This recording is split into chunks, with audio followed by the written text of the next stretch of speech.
Waka, ça va?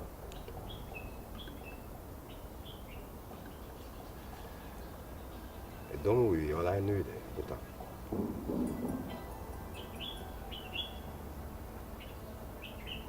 Mais yow xanaa dooma ni këyit bi moom ngay toog di xalaat boobu ba léegi nii nga toog fi yow kenn rek benn di xalaat.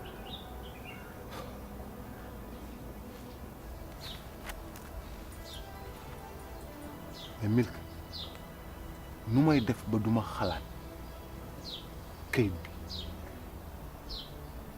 man sama dund yëpp kayit bi moo ko soppi sama jafe-jafe yi ma am façon complot boo xalaat ci àdduna complot nañ ma ko lu ne def nañ ma ko mais man mënoon naa dee bu yàgg man amul lu ma dajul yàllaa ci teg loxo rek mais sinon bakken sax duma ko woon dese. yow mère bi musuloo wax am nga ay doomu baay.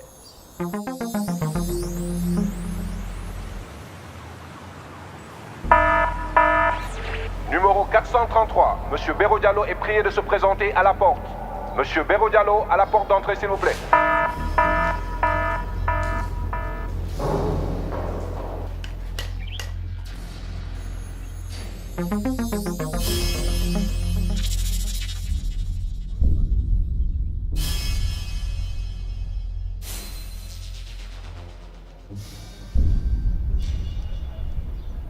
kenn musuma wax lu jëm ci doomu baay man lenn rek laa mës a jot mu jóge ci sama papa muy chaîne boobu te sama yaay moo ma ko jox.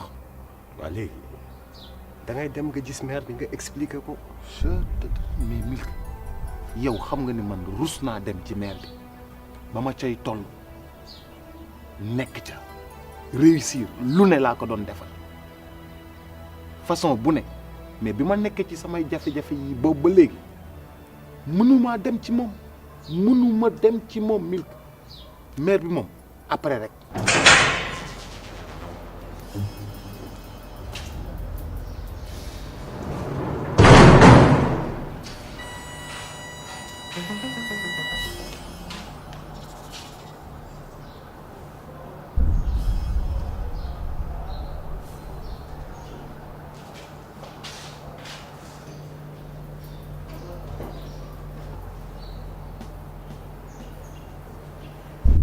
léegi yow ban pexe nga am. mais justice dem ak ñoom ba sës. non bii moom. dem ak ñoom ba sës. ku ci war a tëdd kaso dama leen di dugal boîte vocale.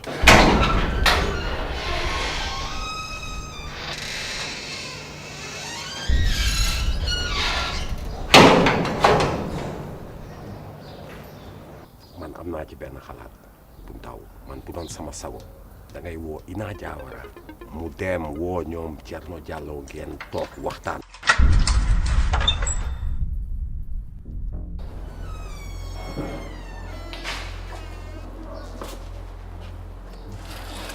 Thierno Diallo. Président.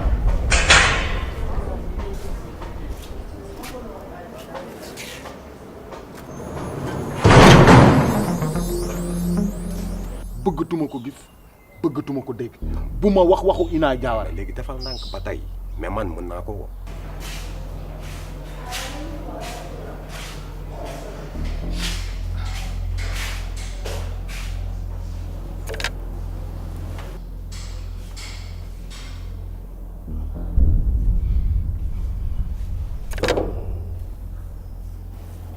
Thierno noo def.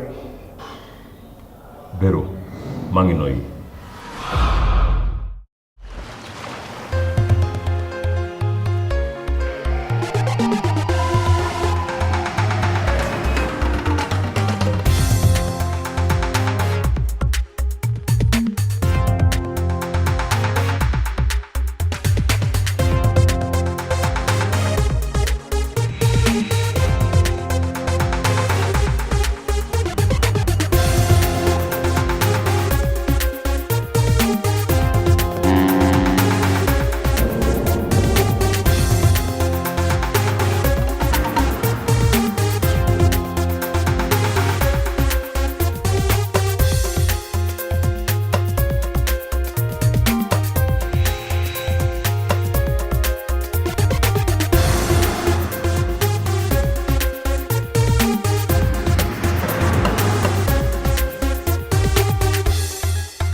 waa Ina Boubacar nee na nga ñëw nga uyu ko. ma ñëw wuyu ko.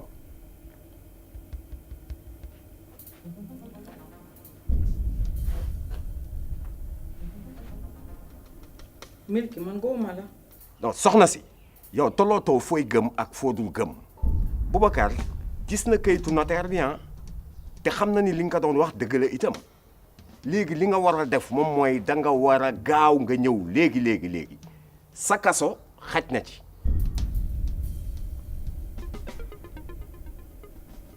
mbaa bu ma ñëwee duma def dara. en tout cas boo ñëwulee si ngay gën a am problème. waa baax na jox ma adresse bi. yan option la am. mu nekk nii daal Thierno benn option nga am mooy liberté provisoire te loolu yëpp ça dépend du juge. dama bëgg nga taxaw ci loolu li ci des nag mooy nga teg pression booy bi mu retirer plainte am. su ma fi jógee foofu lay dem wax ak moom. Béro ndax Adama yëg na lii. Adama xamaguma fu mu nekk. xam nga Béro j'avais raison sur toi xam nga waxoon naa la Adama day dem. oh yow fi mu nekk nii lijjantil sa bopp kaawu Adama man dinaa ko régler waaw léegi da nga bëgg Adama ñëw seet la. pas question bëggoo mu gis ma ci état bi ma nekk nii li ma bëgg kañ mooy nga fexe ba mu dellu kër ga te nag bu ko maman yëg mukk.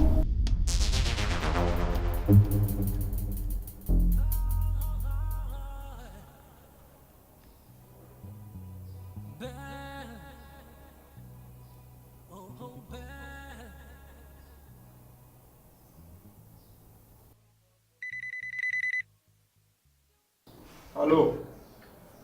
allo.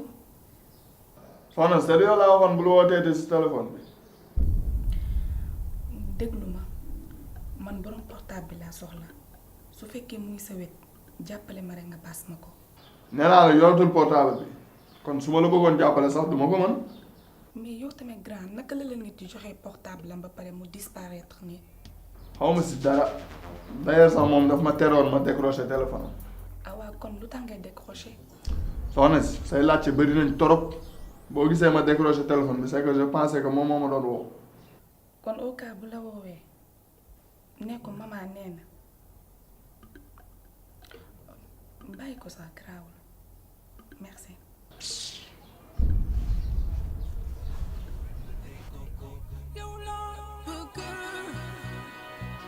sama xol di def def ci yow samay gët wan la ko mbëggeel tey naaw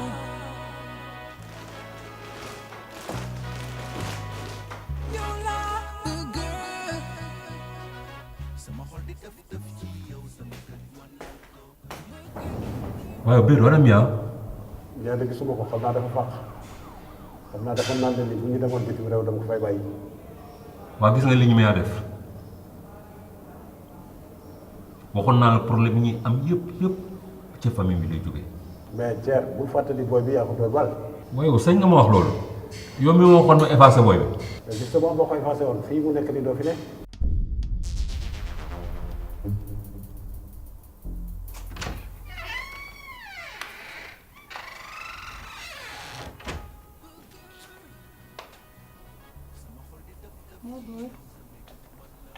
maman jug nga. waa jug na.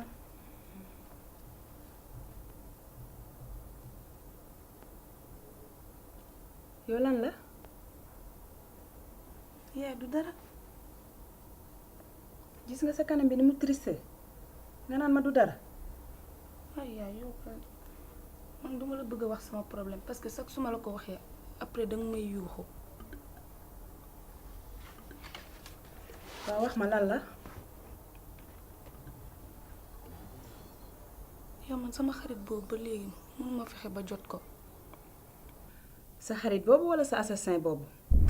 li ma gën a jaaxal nag ci mbir mi mooy sa ndaw si Ina li mu wax Boubacar yëpp ak condition yu baax yi ñu ko teg yëpp mu wax loolu Boubacar. mais nag ne t'en fais pas gan boobu dafa dof parce que Boubacar sax gëmu ko. mais su ko Boubacar gëmul tamit mbir mi fexe na ba toq ci nopp Boubacar on ne sait jamais. pour Ina moom t'inquiète moom dina régler problème am mais Boubacar nag moom xam naa ne ñu ñoo teel a paniqué rek mais man d'après lu ma constaté keroog ki mu faat Boubacar sax xamul fu kayit bi nekk. Béru dafa mel ni sunu temps jeex na de. ne t'inquiète pas su ma fi jógee dinaa seeti Adama dinaa seeti boy yi te dinaa ñëwaat seet si la fii te je ferai tout nag tout mon possible pour décrocher la une liberté provisoire. D'accord, vas-y.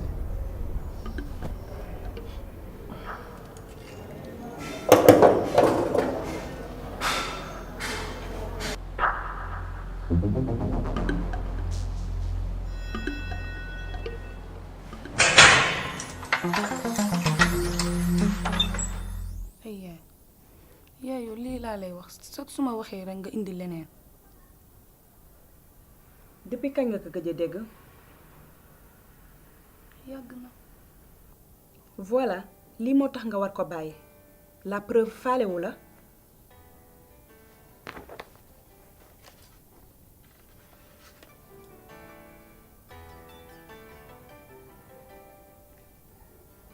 waaye kañ nga gëj a dégg sama papa Thierno. maman sa waxu papa Thierno bu nee naa la buñ ko wax ci kër gi su la neexee nag yow nga woo ko. yow man kay dama koy woo mais chaque su ma ko woowee boîte vocale lay jot. et voilà c'est mieux comme ça.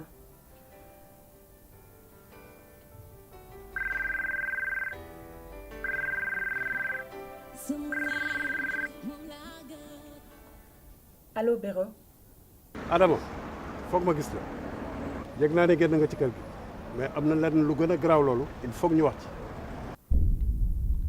maman may ma tuuti.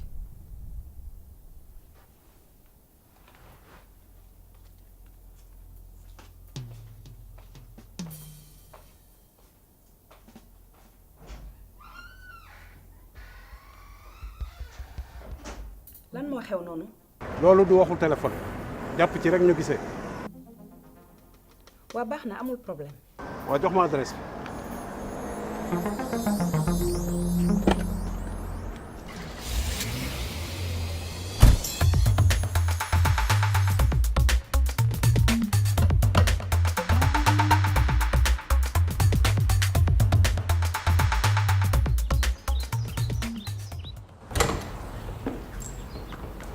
c'est là papa.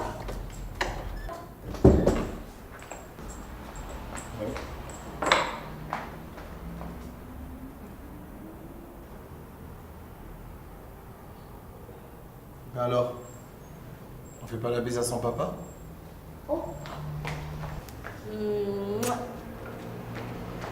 Tu vas où là? Tu sors? Bah oui, tu te souviens de mon business avec Agnès? Maintenant qu'elle est partie, je dois m'en occuper. Alors je viens juste rencontrer un monsieur qui doit montrer un local, vite fait. D'ailleurs, tu ne m'as toujours pas donné l'argent que tu m'as promis. Ouais, t'inquiète pas. Je vais te faire un chèque.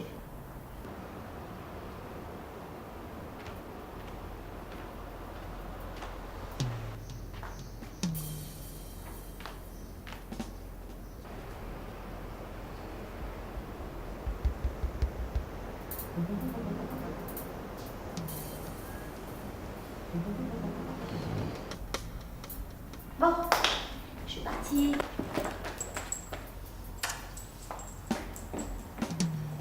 À propos, papa, j'ai remarqué que tu n'es jamais sorti de la maison depuis que tu l'as acheté. J'ai pas envie, c'est tout. Et puis l'atmosphère de Dakar en ce moment, ça me plaît pas du tout. Allez, file. Et ne tarde pas trop, hein. Oui.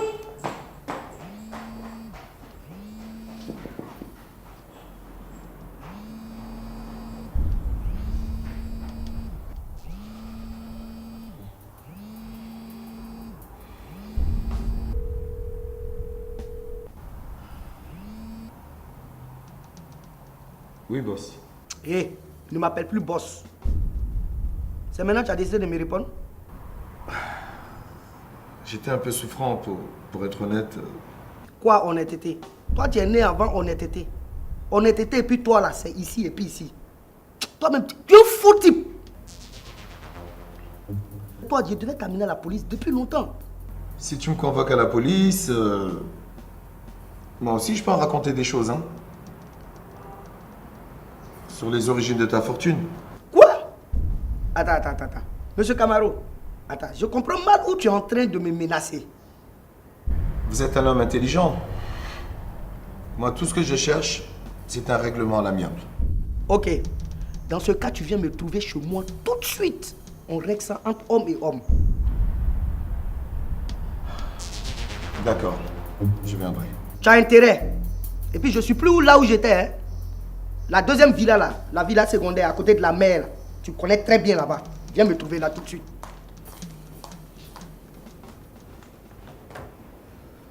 Hé, à qui tu parlais? Camaro? Mais c'est à Camaro que je parlais. Qu'est-ce que tu lui as dit? Il faut régler son problème pour qu'il puisse disparaître de ta vie.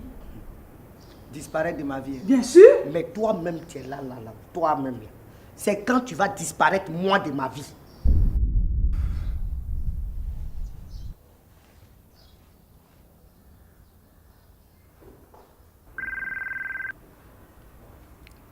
waa Boubacar. mais Awa ana Lisa ça fait presque une semaine man mënuma ko jot quoi. man sax maa ngi la ko bëggoon laaj ñëw na sama kër jël bébé Youssou ne daf koy dem yóbbu promenade depuis boobu ba tey amu benn nouvelle am. waaw yow lan ngay wax ni mais lii moom doy na waar. de toute façon man Lisa daf ma jaaxal dama créé woon waxtaan moom ak Kati ma woo leen biir salon bi pour que ñu toog waxtaan xam naa li ko naqari foofu la jógee ba mu jël bébé Youssou dem yoonam. kon nga yaakaar ni Kati war na xam fu mu nekk. waaw loolu Boubacar moom lu ma la ci wax fen waaw yow jëlal téléphone nga woo Kati pour nga xam. ah non Awa s'il te plaît du ma ko woo wool ma ko nga wutal ma renseignement après nga wax ma dégg nga s'il te plaît. Tu as fait palabre avec Badjen. J'ai perdu ma femme. Ndeye Diallo aujourd'hui là, elle veut plus me voir. Je t'ai dit, viens, je vais te donner l'argent. Je te donne l'argent. Va. Même si c'est au pôle Nord, va, tu vis. Mais tu es toujours derrière moi, tu es là. Y'a quoi, tanti? Je suis là pour réparer mes erreurs passées. Et je ferai tout mon possible pour que Ndeye Diallo revienne dans son foyer. Et j'ai appris que sa mère n'est plus avec elle. Et ça serait facile de la convaincre. Comment toi tu sais ça? Comment toi tu sais qu'elle n'est plus à Baguette? Qui t'a dit ça? C'est Asi, la dernière fois que je l'ai appelé. C'est elle qui m'a dit ça. Asi? Oui. Attends, tu as vu de toute façon tu as fait venir Ndeye Diallo. C'est en même temps comme ça tu prends Asi en même temps pour venir. Non, il voit rien. Il n'est jamais rassasié de femmes. On te parle de Ndeye Diallo, tu dis de ramener les deux. Aïe! Mais L'enfant de ton ami, tu vas la laisser où? Elle connaît où ici? Ce que je sais, c'est qu'avant d'aller au pôle noir là, c'est une dès que je vais t'amener dans cette maison. Regardez.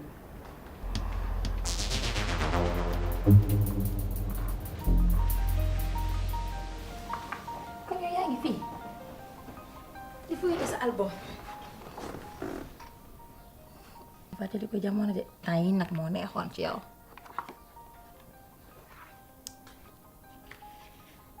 man sa photo bi moom si gën a neex waaye yow kat yi yow doo ma ne li nga wax ak Lisa keroog moo la jàpp nii ba tey de. Jojo nu may def ba duma jàpp waaye Lisa def ma dara xam nga ko ma def dara Awa Ndaw moom mi ma yeb di ma tendre piège woo ma ba ci salon wam taaj ma taaj Lisa Awa Ndaw moo ma yeb waaye Lisa yebu ma waaye nag wax ci lépp Boubacar Diallo la. bu ma ne su Lisa amee fitu dem ñëw ba toog ci man naan ma ay kaa ñu wujje accepté naa naa c'est parce que Boubacar Diallo moo fa jaar. déet kat yi xëy nag dafa amul fitu jàkkaarloog man wax ma ko loolu moo tax mu yónnee ndaw noonu waaye nag gis nga ñoom ñaar li ñuy mën a gàncax dara safuma ci. man li nga wax dégg naa ko mais je suis pas d'accord avec toi xam nga ne man dama mës a défendre Boubacar sa kaw ndax Boubacar man ak moom déjà jubóowuñu ne dama xam jikkoom mais xam nga leen laa lay bañal nga bàkkaar yow ku la ne du Lisa moom ci boppam moo jël propre initiative am ñëw ne damay wax ak kat yi mais bul teg toor bi Boubacar.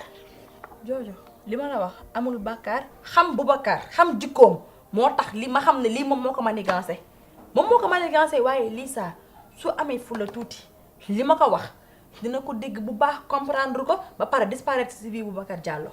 yow Lisa bu bàyyee Boubacar Diallo kon yow xanaa dangay dellu. dellu yow gis nga lii moo tax ne xaw waxtaanal man naa delloo ak Boubacar ma nga hors sujet trop.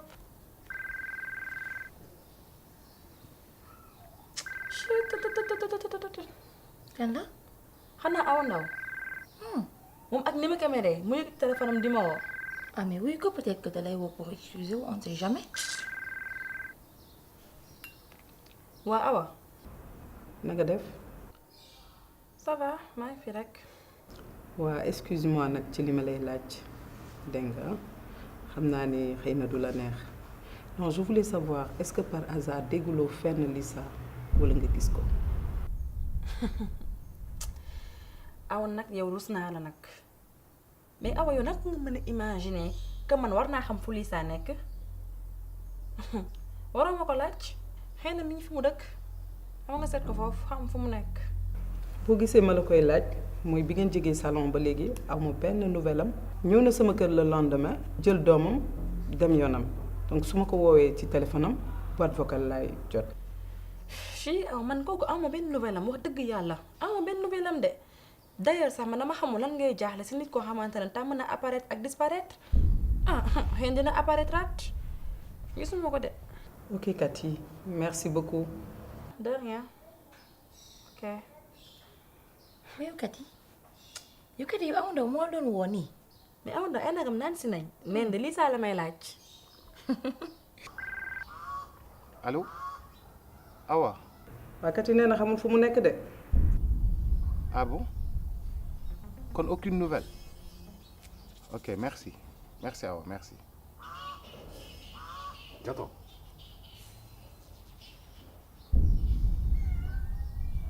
Cathy nee na xamu ci dara.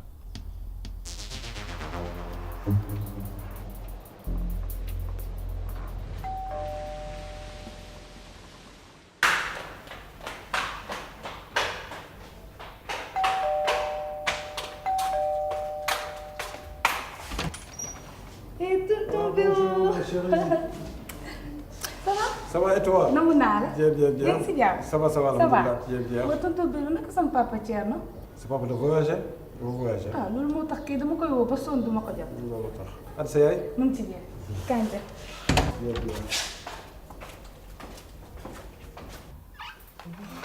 Yaay booy tonton Béro. Tonton kaay. Tooga. Xaaral ma bàyyi leen. Ok, ma chérie. À tout à l'heure, hein?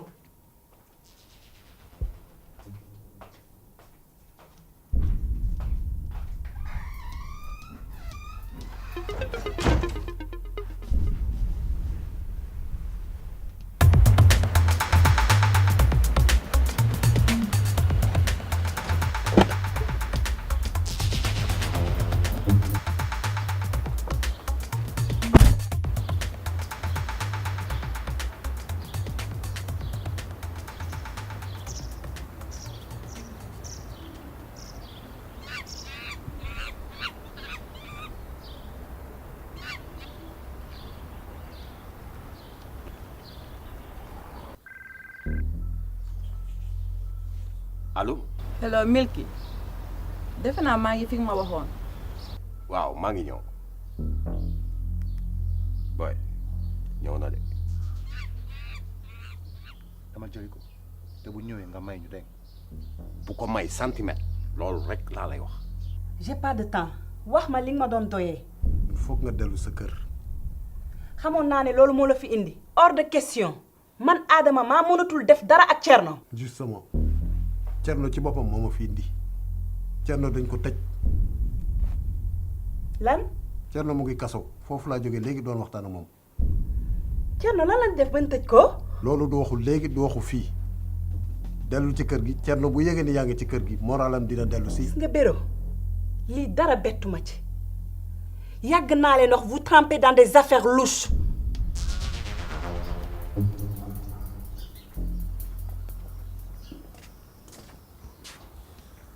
boy mi ngi nii ah.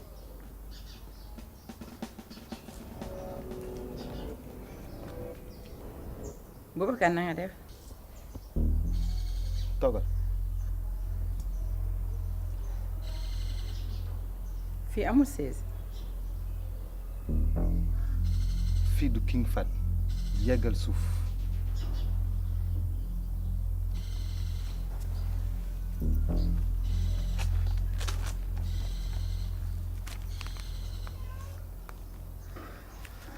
su beneen yoone na nga xam ne ci yar la bokk nga yéeg ci basang summi sa dàll. maa ngay jégalu baal ma.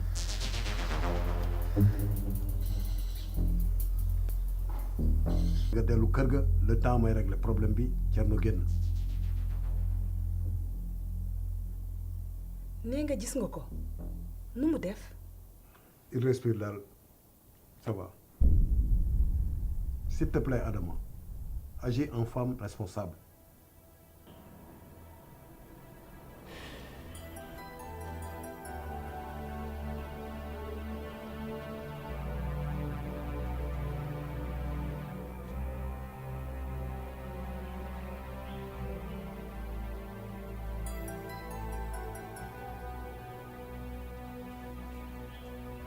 ba baax na dinaa si xalaat.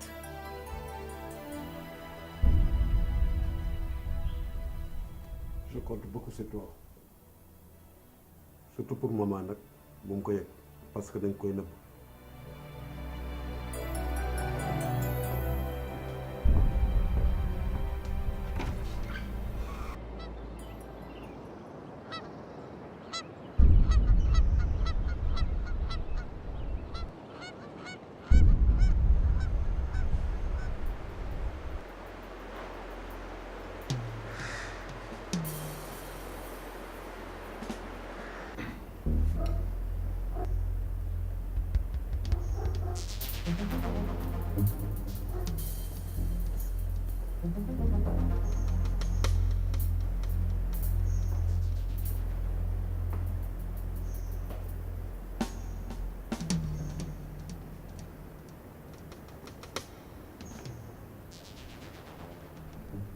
Bonjour.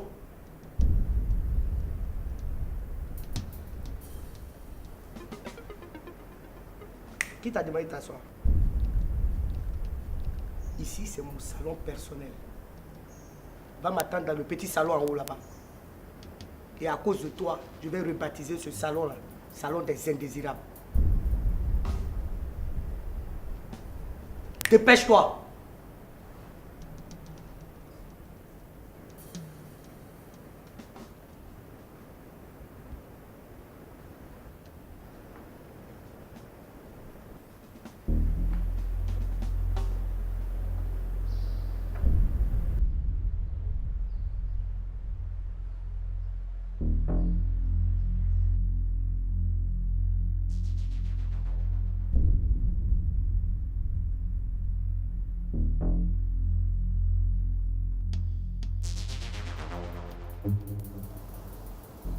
dégg naa gis nga kayiti notaire bi foo ko gisee.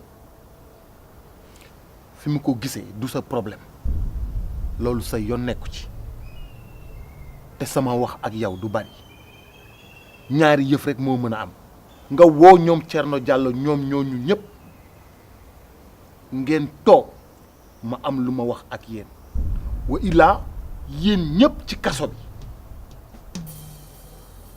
ñu dem justice. ay maay bu man sa si kaso bi ak fi ma jaare yow ak li ma la defal lépp. yow yaay njëkk a dugg ci kaso bi yow la ñuy njëkk a dugal amoo loo ma defal li ma defal yépp ci sama alal la. ay maay bu bul ma waxati maay buu duma sa buu. Truand! J'ai vu ça beaucoup dans ma vie. Mais Truand qui n'est pas intelligent comme toi là, je viens de voir ça. Monsieur Camaro, tu oses me menacer? Réponds-moi, tu me menaces? Comment tu peux m'escroquer et venir me menacer? Monsieur Camaro, répondez-moi. Excusez-moi, monsieur Bakayoko, c'est pas des menaces. Je suis conscient que j'ai fait des bêtises. Là, j'essaie de trouver une porte de sortie, c'est tout. Justement, tu as trouvé le mot. Porte de sortie là, j'ai trouvé ça pour toi. Quand tu vas franchir la porte d'ici là, tu n'es plus mon gestionnaire de fortune. Tu m'amènes tous les papiers nécessaires. Tu signes, je signe. Tu pars, je pars.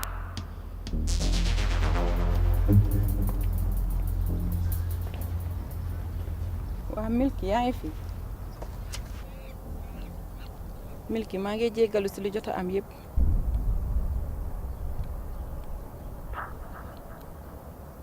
waa doo ma delloo suma xaalis ma la joxoon. sa xaalis wala sama xaalisu copain yow xoolal doxal.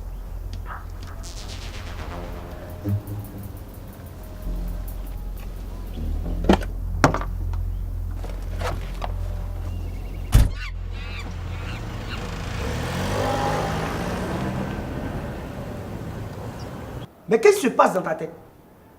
Pour me soutirer de l'argent, tu kidnappes d'abord une fille, tu m'amènes une espionne dans le dos que je finis par épouser, pendant que je te paye déjà bien. Mais on t'a dit que moi je voulais femme. On t'a dit que je veux femme. Non, non, non, monsieur Bakayoko, non. Puisque de façon générale, les hommes riches aiment les femmes, j'ai pensé que vous prendriez votre plaisir. Donc toi tu voulais m'aider quoi? Je vais te dire quelque chose, c'est fini. D'ailleurs ton espionne t'a assis là. Je l'ai laissé à San Pedro là-bas. Je lui ai envoyé un papier vite fait de divorce. Et puis, ça va vite se passer hein, parce qu'elle est venue se marier sur un faux nom. C'est terminé. Tu m'amènes les papiers nécessaires. Je signe, tu signes. Sors de mon salon! kon Kaana yow caaxaanoo danga may dàq ne. du question de dàq ma tamit fii ça fait une semaine yaa ngi fii jot na ko nga jël say responsabilités nga dem sa gaale tamit xam nga jigéen nga booy. yow xam nga histoire bi yëpp ni mu demee yow xam nga ne bu ma retourné gàlle sama tonton daf may rey ça moom c'est sûr. fii ça va naka tàng bi. ça va mu ngi doxantu sax nañ vite fait baax na si. ok baax na si. easy man. yaa ngi fi ba léegi. maa ngi fi de waaye nag Kaana ngi nii di ma dàq. ko lan la. monsieur Béré Diallo. sama tonton lan la def fii. je crois que mu xam ne ma. Entrez.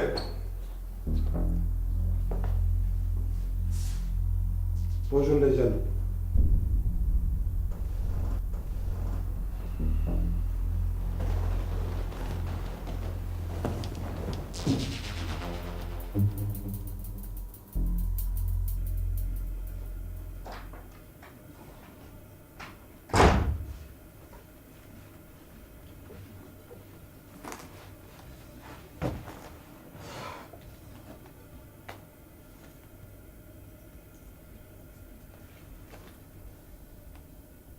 mais ci yéen ñaar kan la ci sama frère dóor bal.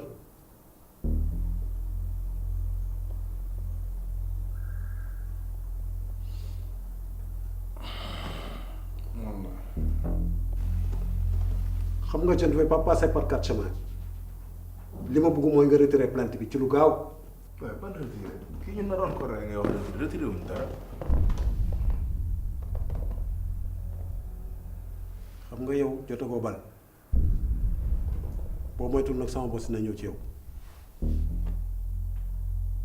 yow xam nga ba ngay porter plainte déclaré woo 20 millions yi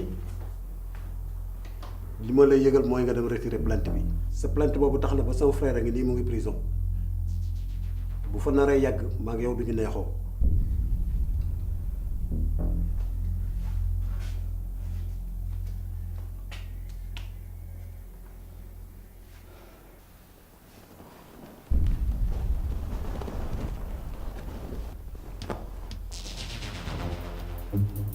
soo retiré plainte bi nga woo ma ci numéro bi.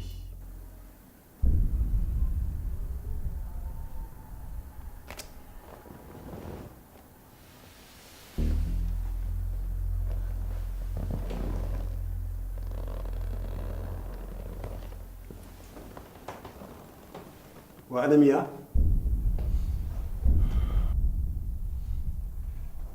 gisuñu ko de xamuñu fu mu nekk.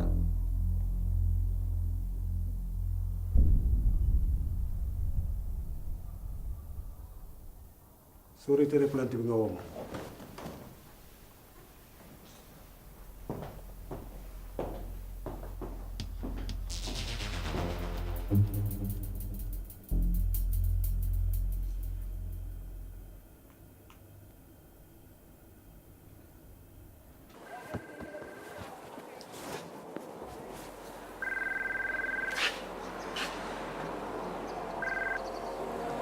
yow ñeme nga maa woo ak li nga def yëpp. dama ne Boubacar mujjee naa gis kayiti notaire bi. waaye yow looy jéem a inventé encore. dama ne déglu ma bu baax a baax fu mu ne nii taluma ay caaxaan te sax dafa bëgg ngeen daje pour ngeen waxtaan. Ina bu fekkee ni beneen plan ngay jéem a lal je te jure que ni du baax ci yow. dama sonn si seen problème yéen fu mu ne nii ñaar moo am su waar ngeen toog waxtaan wala ñu ñëpp ñu tëdd si kaso bi.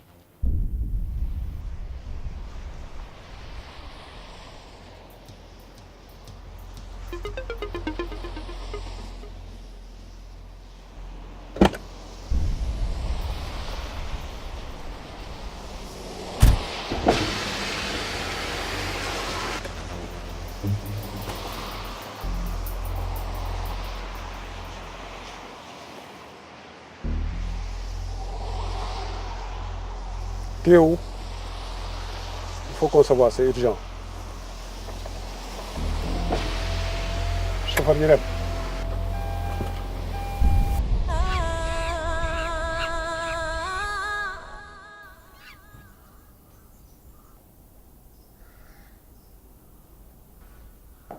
waaw naaru fas. nelaw nga bu baax. nelaw naa bu baax a baax a baax nga jàppee. ah waxoon naa la ko lii ba pare rouge blanc sa couleur la. yaa fi jaar jàpp naa comme d'habitude rek yow bi yaa baax ci man. mais dis-moi lan ngay bind nii. maa ngi ci préparatif yi mariage bi. yaa ngi bind rek de tey ñoo def lu ndaw. lu ndaw. waa jamono dafa am melo de. xalaatuma ko. man kañ damaa jaaxle fi mu nekk ni yow romb nga 200 invités yi. 200 xaajoo ma bay pare maa ngi xalaat 300 ba 400 invités. nga ne. pare ko man dese na ma lu bari ma war a def. waaye loolu yàlla na ko sama poche attan waay. moo sa poche bu ko attanoo sax man dinaa ci def sama xaalis. nga ne. bul fàtte ne tamit bés bi man maa ko bëgg. waaw lii de kenn mosu ko gis. di takk jigéen mu ciy def wërsëgam. waaye gis nga de. lii rek a tax ma lay wooyee sama jant xanaa xamoon ne jigéen ñëpp yaa leen féete kaw. waaw.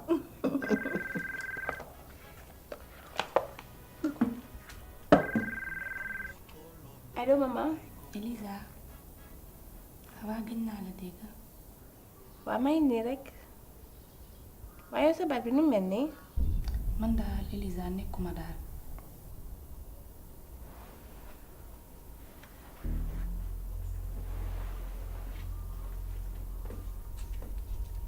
waaye expliqué ma. affaire de retirer plainte bul sax jéem a tegee affaire yooyu noonu retiré wuñ dara. waaye Bass gis nga paa bi daf ma coin ci 20 millions yi gars yi. waxoon naa la nga déclaré ko yaa ko bëggul déclaré ko yéen na ngeen bizarre quoi ni ngeen def dugal ni ci ay coow yu kenn xamul. déclaré ko nga ne doo ko déclaré. bul jël nga jël. léegi am nga si bal ngay nga ne da ngay dindi plainte bi. pour lan quoi intéressé wu ma mentionné wul ay affaire de récupérer 20 millions yi man am naa ko il veut juste retirer la plainte bàyyi ñu récupérer ko jàmm ne ñooy. an sama tonton dem na. waaw balance na. lu mu bëggoon mu ne. bëggoon ñu retirer plainte bi parce que sa paa mi ngi jël de. boy wax bi yëpp loolu boy xam nga lan mooy deal bi dafa jot quoi c'est dama ñibbi Mia man situation bi j'en peux plus c'est bon quoi tel temps fini tey naa la fi benn une semaine tu avais le temps largement de régler merde bi nga def man du ngeen ma si dugal quoi là c'est bon ay gars ñu ngi débarqué sama gars la yoo xamante ne xaw ma leen dara nii def ki di ma génnal ay góor ki di ñëw fii naan ma day jox ay balu xaw ma lan ak lan boy demal nga ñibbi nga régler sa problème. problème yi moo bëri sama bopp. ay yow mama ay yow massa yow dara lu metti warulaa dal. yaa ngi fàttaliku sama waajur ma la fi doon wax waa ji daal laa xamatul fu mu nekk te à chaque fois su ma ko woowee ci téléphone am keneen moo may décroché. ah bon. te waxatuma la loolu yëpp man ak sama yaay dañu génn kër gi. kon yow ak sa yaay da ngeen génn ci kër gi. Elisa man daal fu mu nekk nii dama perturbé. ani sa papa Thierno. ah moom su ma ko woowee boîte vocale rek laay jot te xoolal kaasu café sax mënu ko defal boppam.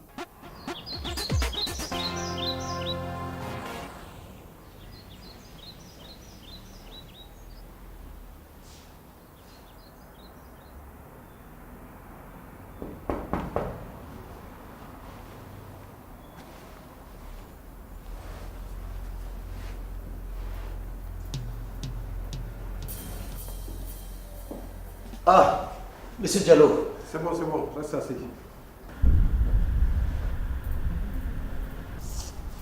Ça va, monsieur Diallo? Mais qu'est-ce que tu fais dans cette maison? C'est ma nouvelle maison, je l'ai achetée. Et tu avais vraiment besoin d'acheter une autre maison? J'ai tenu à me mettre au calme un peu entre nous. J'ai quelques petits soucis, donc... Oublie tes soucis. Là, il y a un gros problème. Comment ça? leer na ma ne lépp dina baax incha allah man sax damaa amoon nouvelle bu neex ma la bëggoon wax mais naa la woo après comme ça ñu gën ci waxtaan dégg nga. waaw ok dinaa la déglu.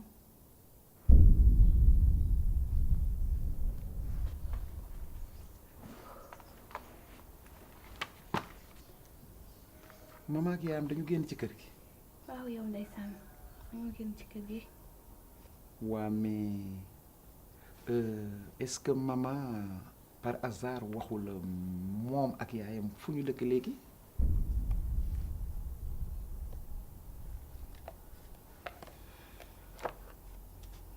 gis nga nag yow man xiis loolu boo ko bëggee xam nga woo sa doom nga laaj ko wala léegi suñu liste invité yi daf laa intéressé tout. Mais bien sûr, Yotam. Ça m'intéresse beaucoup, bien sûr.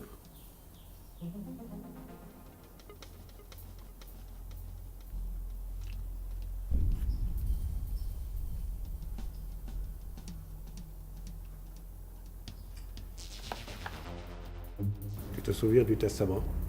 Celui que j'avais falsifié pour votre maman? Apparemment, l'original qu'on recherchait a refait surface. Oh, monsieur Diallo, comment vous avez pu faire ça? Je vous ai bien dit de faire attention.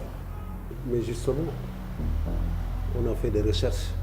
Thierno l'a même appauvri, exprès, pour savoir s'il avait réellement ce document. Mais où est-ce qu'il l'a trouvé? Je n'ai aucune idée. Mais monsieur Diallo, mais si ce que vous dites est vrai, s'il est vraiment en possession de ce testament, mais c'est la prison pour nous tous. Écoute, pas de panique. Pour l'instant, il tient à me voir. Il semblerait qu'il veuille discuter. Je vais lui donner rendez-vous ce soir. Je tiens à ce que tu viennes avec moi. Mais monsieur Diallo, pourquoi on a autant de problèmes? Parce qu'on a créé autant de problèmes.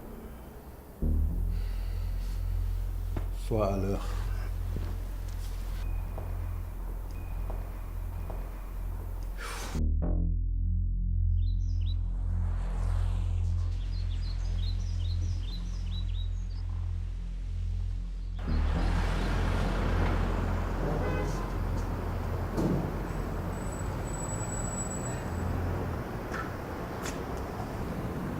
allo oui Ina waa baax na rendez-vous guddi.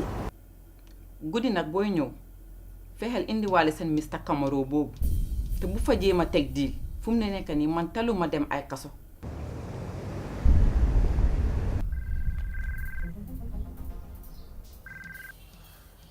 allo Ina waaw. na nga pare pour tey si guddi nangu na pour ngeen gisee. ok merci. Ok. Voilà. Elle a pris rendez-vous pour ce soir. Ce soir. Pop. C'est mon copain riche là. Gentleman. Riche nga. Soy. Fi dara sotteegul ndànk rek.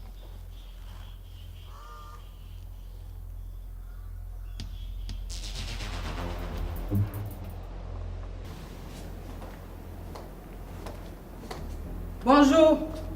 Hey, toi Non, non, je suis pas là pour toi. Tu as déjà choisi ton cas. Où est Diallo?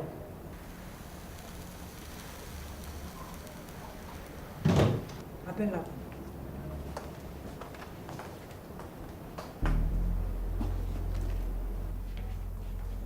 Ndeye, il y a Tanti Fanta qui est là. Tanti ban? Tanti Fanta. Tanti Fanta lu muy def sama kër? Elle veut te voir. lu ma xaar foofu ma ñëw.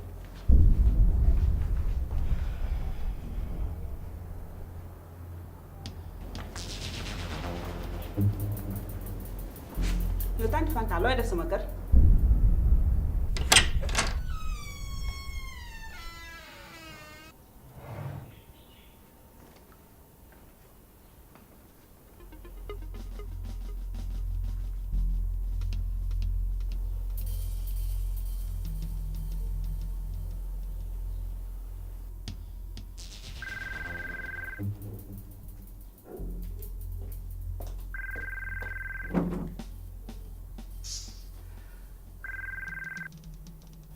Allô Adama.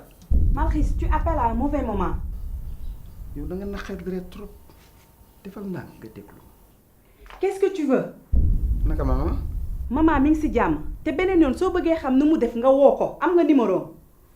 boo gisee ma woo la yow dafa fekk ma bëgg ko gis te yow yaay yaayam xanaa foog ma yëgal la ko. woo ma suba ma xool naka laay def ba nga gis ko. Adama yaakaaroon ne solution bi gën a yomb mooy ma seet si leen fi ngeen nekk. Malchis xanaa maman moo la wax dañu toxu. maman non man xaw ma kañ laa gëj a wax ak sama doom. Malchis daal woo ma suba.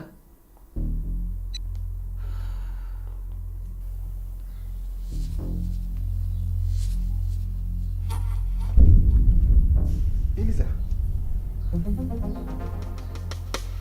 yaa ngi fi woon. Tu me dis pas bonjour. dama ne nuyoo ak na may dama laa namul ba lay nuyu lan la doo fi wut si. Je suis venu te chercher Ndeye Diallo pour que tu puisses rejoindre ton foyer. Ton mari, il souffre, il n'arrive même pas à dormir même la nuit. Vraiment, vraiment, je suis découragée. Et j'ai mal en même temps pour tout ce qui s'est passé. Donc je suis venue te demander pardon. Il faut aller rejoindre Barayo. Tanti Fanta ba kay ko woo ak yow laa yemaane du yow yaa dem lijjanti ba wuti ci sa ñaareel andi ko na ko sayeli kon mi ngi souffrir gisagul dara Tanti Fanta man dara laa soxla wuti yéen. Diallo, tu es femme comme moi. Une femme a besoin de son foyer. Je suis venue te demander pardon encore, pardon. Tout ce qui s'est passé là, il faut tout pardonner. kon yow xam nga ne yow femme nga boo ko xamoon ba ma sama sëy xamuloo ko du dangaa mënoon a lijjanti ba jëlee ma fa lijjantil keneen ba dugal ko fa damaa demul tey dew ma suba dew ma gannaaw suba. kon yow maa xëy sa xel génnagul ci Adama ba tey. mais yow kañ bi maman ka dégg nga lépp war nga xam ne sama doom a taxoon may woo Adama. maa xis dimbali ma du ma xale. xanaa yow xamuloo doom ak bàyyi ni muy mel sama doom moo taxoon ma koy woo. depuis le matin ba nga xamee ne que Adama nekkatul kër Thierno Diallo ba tey amoo jàmm. yow li ngay gis ak li am c'est diamétralement opposé sama mbiru doom daal moom a ñor man moom laa bëgg a gis. xam nga dama lay yëgal bu fekkee ne sa affaire doom moo la soxla à ce point naa ko woo téléphone mu ñëw fii su boobaa soxlawul ngay génn di nga ko gis te man sax soxla naa ko gis.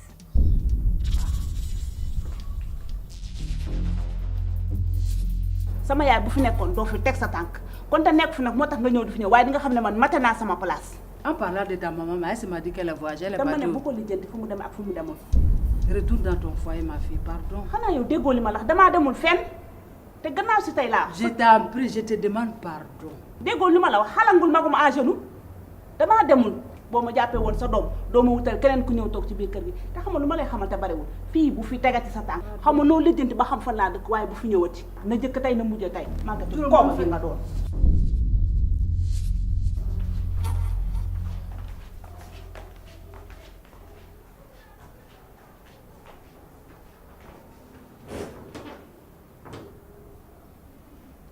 Alors, qu'est-ce qui s'est passé? Qu'est-ce qui s'est passé xamoon naa ko bopp mi ngi foofu toog ci salle bi ma bàyyi.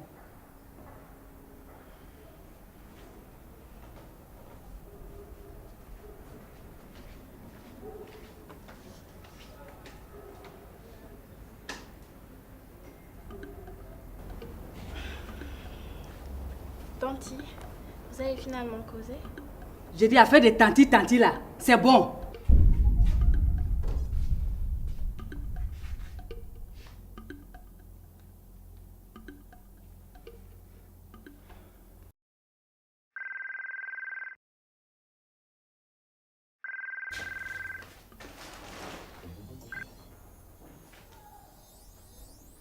waaw yow mi yaa yow.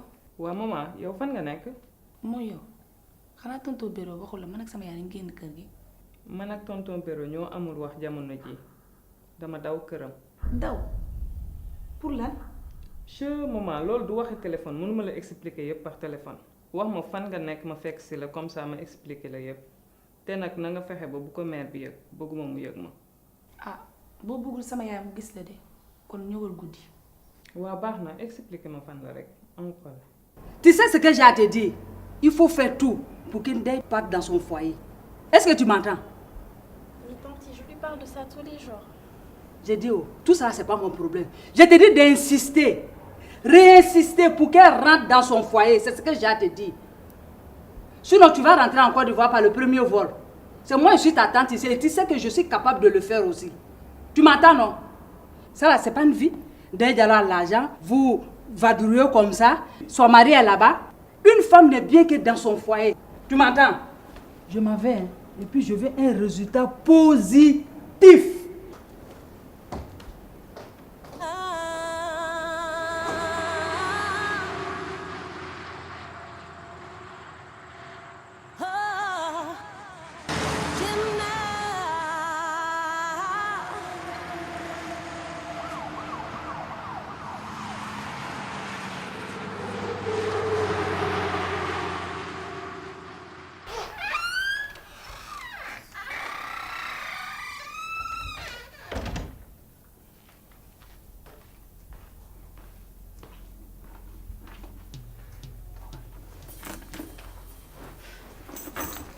waaye seen fii rafet na de.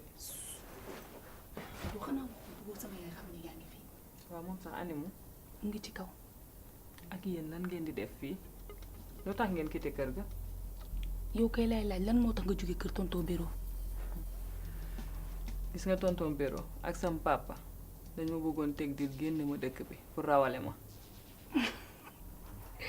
da ngay reetaan. rawale la pour lan ñu am ci ban intérêt. parce que man dama yaakaar ne dafa am benn secret bu ma découvrir.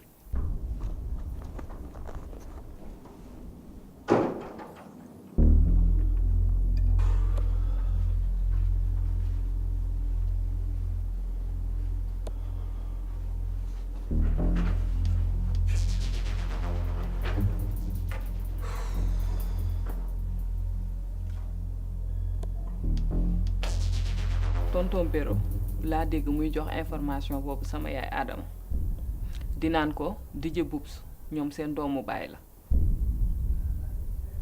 dégg naa ko mu naan ko secret la warul génn fenn ci laa dem di ko wax Canabasse ak Waydi léegi Waydi nag moom comme dafa bëgg xaalis xam nga ni mu mel mu ne daf koy def gaañ dem di jéem a chanteloo sama papa laaj ko 20 millions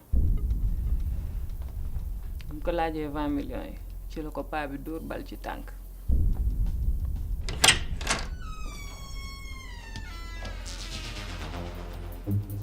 Waydi dem na porter plainte paa bi man sax bëgguma woon dem mais Canabasse moo ma forcé ba ma dem ba instant bi paa bi moom mi ngi kaso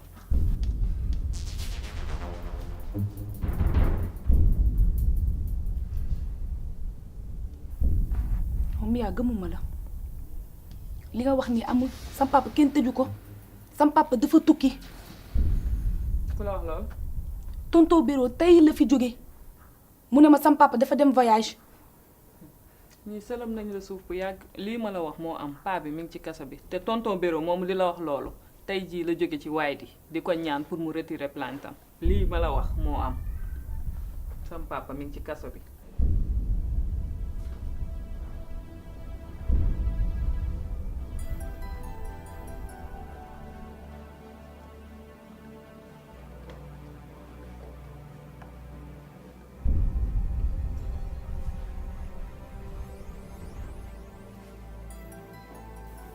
dama xamul ñun ci ban genre famille lañ bokk ay affaire de doomu baay lan moo ci jar paa bi yëkkati 20 millions di ko joxe ñu ne déetawaay mu tiire nit ci tànk wëlbati ko war sax jëlaat 20 millions yi may ko ko affaire bi xam naa ne moom entre tonton Béro ak DJ Boubs ak sam papa am na affaire bu graaw bu nekk ci seen biir loo xamante ne ñun xamuñu ko